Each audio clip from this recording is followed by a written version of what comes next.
Lorsque nous nous éveillons sans préparations appropriées, nous pouvons avoir du mal à intégrer l'expérience et l'ouverture énergétique. Si cela vous ressemble, ne vous inquiétez pas. Vous n'êtes pas seul, et vous vous en sortez très bien. Des éveils spontanés peuvent signifier que nous ne savons pas comment gérer notre vie humaine après que le réveil a sonné. L'explosion d'énergie qui en résulte dans notre système peut être très écrasante. Cela pourrait signifier que nous nous éveillons soudainement à qui nous sommes, regardons autour de nous, et voyons une vie qui ne nous convient plus. Et nous ne savons pas quoi faire avec cela. De plus, les éveils spontanés peuvent signifier que nous n'avons aucune idée de ce que l'expérience d'éveil représente réellement, et que nous avons peu ou pas d'outils pour la comprendre et l'intégrer de manière saine. Cela peut entraîner de nombreux symptômes. Les plus courants sont la confusion, l'anxiété, l'hypersensibilité, la dépression, la peur, l'accablement. Quelques exemples peuvent être 1. Confusion concernant ce qui est réel et ce qui ne l'est pas, qui je suis, qu'est-ce que la vie. 2. L'anxiété provoquée par le sentiment de devoir éclairer le monde. 3. Dépression après cette expérience et envie de revenir. 3. Rejeter sa vie humaine et vouloir fuir la terre, se perdre dans les royaumes spirituels. 5. Se sentir submergé par l'intensité des émotions, des pensées, des sensations corporelles. 6.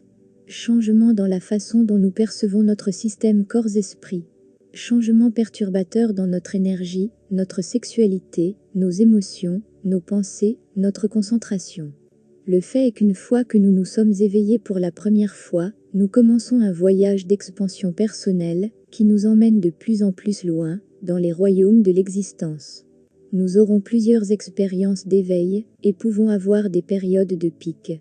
Lorsque nous recevons d'énormes quantités d'informations en peu de temps, le voyage n'est jamais terminé, car il n'a jamais commencé. Si vous pensez à votre propre premier éveil, vous pouvez probablement voir comment tout ce qui s'est passé auparavant vous y préparait d'une manière ou d'une autre. Et à partir de là, vous n'allez pas rester stable, vous allez continuer à évoluer.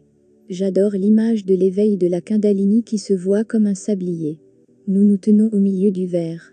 Et notre éveil Kundalini est comme la chaleur qui fait fondre la glace qui se trouve dans les parties supérieures et inférieures du sablier. Ces parties représentent nos réalités supérieures et inférieures. Ainsi, lentement, nous arrivons à voir plus profondément dans notre esprit supérieur et inférieur.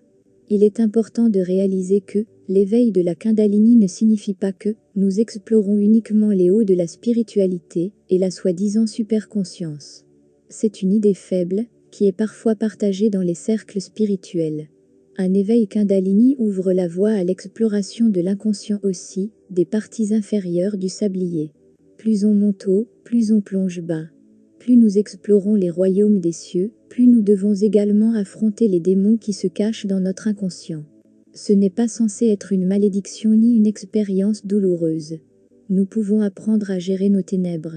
Et, finalement réaliser qu'elles ne sont pas très différentes de la lumière. Cela ouvre la reconnaissance de l'unité universelle. Voyez l'éveil de Kundalini comme une expansion de votre conscience. Il s'étend dans toutes les directions. L'éveil de la Kundalini est une bénédiction divine qui nous permet de prendre, de plus en plus, conscience de qui nous sommes, de notre lumière, comme de nos ténèbres. Pourtant, ce qui arrive parfois, c'est que nous sommes incapables de faire face à l'expansion. C'est à ce moment que nous commençons à nous sentir coincés et perdus, et que nous pouvons développer des symptômes perturbants. Ici, il est important de réaliser qu'il n'y a rien de négatif dans l'énergie Kundalini, et que nous ne sommes pas victimes d'une malédiction divine. Kundalini ne cause pas les blocages et les difficultés. Nos blocages personnels causent la douleur, et Kundalini soulève simplement le problème à la surface. Les symptômes des éveils de la Kundalini ne sont pas causés par les mystères de la Kundalini. Ils sont causés par nos résistances internes, nos blocages et nos croyances limitantes. Kundalini est comme une chaleur qui fait fondre notre glace. Notre glace étant nos blessures non cicatrisées et nos attachements à l'ego.